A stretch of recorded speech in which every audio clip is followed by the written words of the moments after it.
Welcome back. Today we're diving deep into Lesson 157 of the course. A special one. Okay, here is Lesson 157. Into His presence would I enter now. This is a day of silence and of trust. It is a special time of promise in your calendar of days.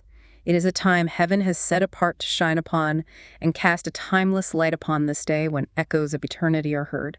This day is holy, for it ushers in a new experience, a different kind of feeling and awareness. You have spent long days and nights in celebrating death. Today you learn to feel the joy of life. This is another crucial turning point in the curriculum. We add a new dimension now, a fresh experience that sheds a light on all that we have learned already and prepares us for what we have yet to learn. It brings us to the door where learning ceases, and we catch a glimpse of what lies past the highest reaches it can possibly attain. It leaves us here an instant, and we go beyond it, sure of our direction and our only goal. Today it will be given you to feel a touch of heaven, though you will return to paths of learning. Yet you have come far enough along the way to alter time sufficiently to rise above its laws and walk into eternity a while. This you will learn to do increasingly as every lesson, faithfully rehearsed, brings you more swiftly to this holy place and leaves you, for a moment, to yourself. He will direct your practicing today, for what you ask for now is what He wills. And having joined your will with His this day, what you are asking must be given you. Nothing is needed but today's idea to light your mind and let it rest in still anticipation and in quiet joy, wherein you quickly leave the world behind.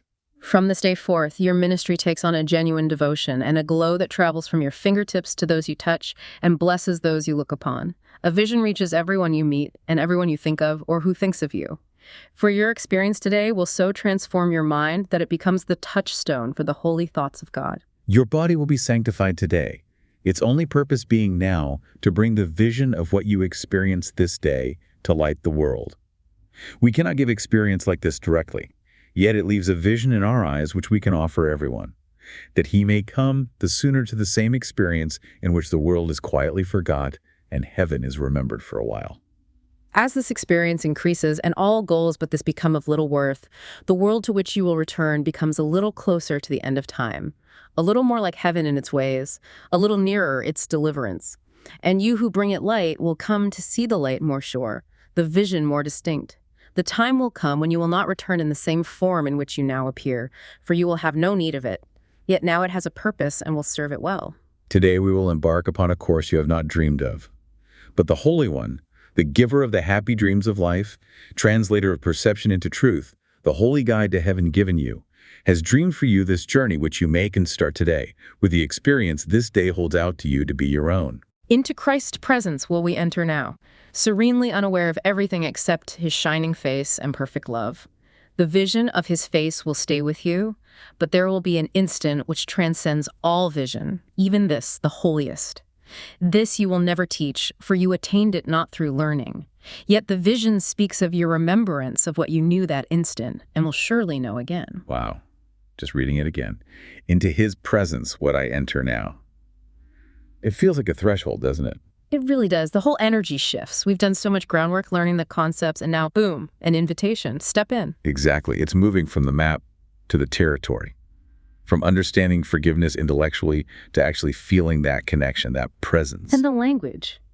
His presence, Christ's presence. We should probably touch on that because for some listeners, that specific language can be a hurdle. That's a really important point. If you've had difficult experiences with traditional religion, seeing these words pop up in the course can feel jarring, maybe even like a bait and switch. Right. You might have found solace, yes, but also maybe dogma, judgment, this idea of sin and punishment. Then you find the course, its message of love feels freeing, but the vocabulary, it can seem contradictory. But the key is understanding how the course uses these terms. It's like it takes a familiar language, but gives it a completely different dictionary. A radical redefinition. God isn't a figure judging from afar, but just perfect, unconditional love, incapable of seeing sin because it's not real. And Christ isn't one specific person, but the shared self, our true identity, unified, present in everyone. The Holy Spirit becomes that inner guide, the voice for God in our minds, helping us reinterpret everything through forgiveness. So the invitation is to see these words as pointers, metaphors for an experience of oneness, not rigid doctrines. The Course isn't asking for belief in a creed. It's asking for a shift in perception, using culturally familiar language to repurpose these powerful concepts towards peace and inclusivity. Approaching it with curiosity helps. Ask, okay, what does atonement mean here? What does salvation mean in this context? Moves you past old baggage. It's a re-education almost, Yeah. reclaiming terms. I found making a little mental glossary helpful early on, like sin equals mistaken perception, needs correction, not punishment. That reframes it instantly. That's a great practical tip.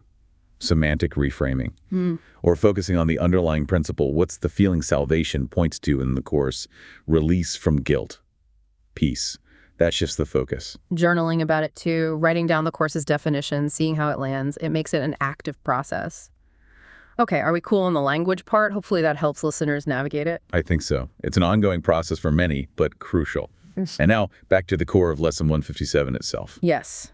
This crucial turning point, it contrasts spending long days and nights in celebrating death with learning to feel the joy of life.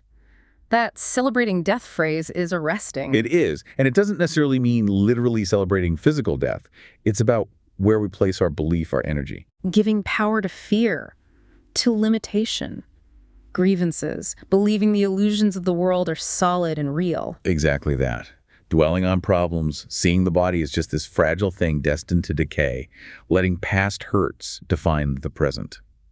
That's the unconscious celebration of death, investing belief in separation. And this lesson is the clear call to stop, to shift that investment entirely towards the joy that is our actual reality, our inheritance. It's moving beyond the head, into the heart, into direct experience. That's why it's a turning point. It's not just thinking about heaven, it's getting a taste. A touch of heaven, as it says, even if it's brief, returning to the paths of learning. But that touch is validating, isn't it? It's like the Course saying, see, what you've been learning points to this. It's real. Keep going. And it explicitly says He, the Holy Spirit, Christ, directs the practice today. Our will is joined with His. It's not about striving on our own. No, it's about allowing, resting the mind in still anticipation and quiet joy, creating that receptive space. That's the work. The results described are transformative. The mind becomes a touchstone for the holy thoughts of God. What does that look like, practically? It means your inner state starts to radiate. Your presence, your interactions, they carry that peace, that light. A glow, it says, travels from your fingertips. Blessings reach those you look upon. So your very being becomes the ministry, not through overt actions necessarily, but through the transformed state of your mind. And the body gets a new purpose. It's sanctified. Not something to overcome, but the means to bring this vision, this experience into the world, to share the light. Which connects to offering the vision to everyone so they can come to the same experience sooner. We become conduits. That's a beautiful way to put it. We become ministers of light just by tending to our own interconnection. So practical applications emerge right from that understanding. Those mindful moments of stillness aren't just about finding personal peace, though that happens. They're about cultivating the state that allows you to be that touchstone. Right. Little pauses during the day, closing your eyes, breathing, inviting that quiet joy. Not complicated, just intentional. And intentional blessings. Thinking of someone, maybe someone difficult, and silently extending peace or seeing the light in them, it's aligning your thought with God's thoughts. It flows naturally from the experience and seeing beyond the form, too. When you look at someone, consciously remembering the shared self, the Christ within them, despite whatever the ego is presenting, that sanctifies your vision. These aren't separate exercises. They're ways of living the lesson, allowing that inner transformation to express itself. And the promise is huge. As this experience grows, the world itself starts to change in our perception. It becomes a little more like heaven, closer to the end of time, the end of illusion. Because the outer reflects the inner. Change the mind, change the perceived world. It's profound. It even hints at an experience beyond vision itself, an instant transcending even the holiest sight, a direct remembrance, something innate, not learned. Pure knowing, the ultimate goal. Which the vision helps prepare us for. Okay, let's try to wrap the core ideas together. Lesson 157 is this major shift, an invitation into direct experience, a taste of heaven, of God's presence. Moving beyond just learning about it to actually feeling it. It's a day for silence, trust, and allowing that connection guided by the Holy Spirit. And this experience isn't just personal. It transforms the mind into a conduit, a touchstone, letting divine thoughts flow through us as blessings. Sanctifying the body, giving it the purpose of sharing this vision, this light, with everyone we encounter or even think of. As this deepens, our perception of the world shifts, reflecting more of heaven, bringing us closer to the end of separation, the end of time as we know it. It's about choosing the joy of life over the unconscious celebration of death, and realizing this journey into presence naturally extends outward as light. Wow, what an amazing lesson today. I have to say, Lesson 157 always feels like a breath of fresh air, a real turning point. It gives a feeling of deep readiness, like all the groundwork we've been doing is finally culminating in something truly experiential. Oh yeah, it's almost like the Course is saying, okay, you've learned the theory, now let's feel it. There's excitement in the air with this invitation to step into God's presence.